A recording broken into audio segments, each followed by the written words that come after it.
zero gravity. It's, the closest thing I think it is like on the ground is maybe if you were in water, if you were floating in water.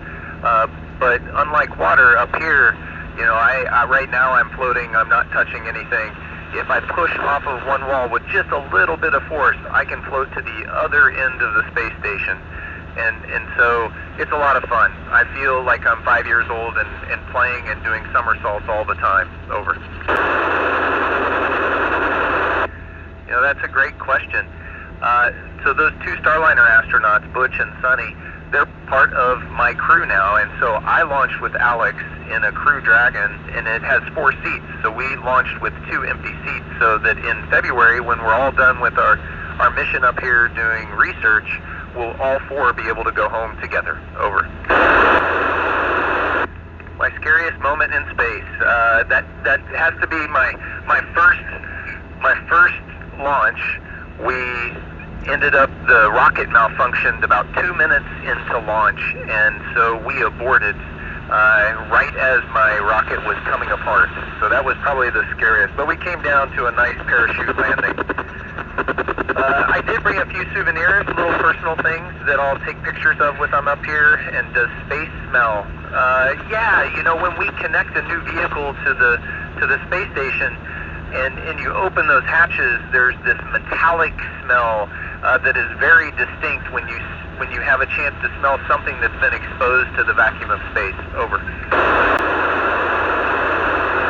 I love this question. What do we do if we run out of food? Well, we won't run out of food. Being here close to Earth, because we're in orbit, low Earth orbit around the Earth, only a few hundred miles above the surface, we get routine cargo ships that bring us up resupply, and so we always keep a stock of food up here so that we don't run out. But when we start going to destinations that are further away, like Mars, we're not going to be able to take all our food with us. So some of the science that we're doing here is how do we grow plants? How do we grow our own food so that we don't have to take it in packages with us? And that's how we're going to be able to make it to Mars. Over. We're pretty spoiled up here. We've got lots of connectivity. We can connect to the internet. I can see videos. I can talk to my family. I can do video conferencing with my family and friends, and watch movies and TV. But without doubt, the most entertaining thing that I do is floating over to an open window and looking down on the Earth and just watching continents and oceans drift by below.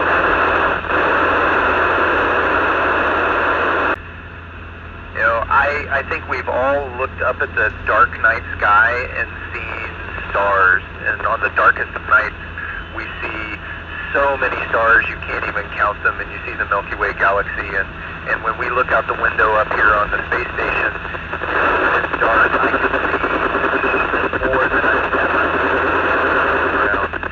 And so it's really hard for me to understand the limits of what I see. It just seems to go on and on forever. Over. Go back. We're trying to go to the South Pole. Previously we went to the equator of the moon. It's a little easier to get to the equator, but we're interested in the South Pole because there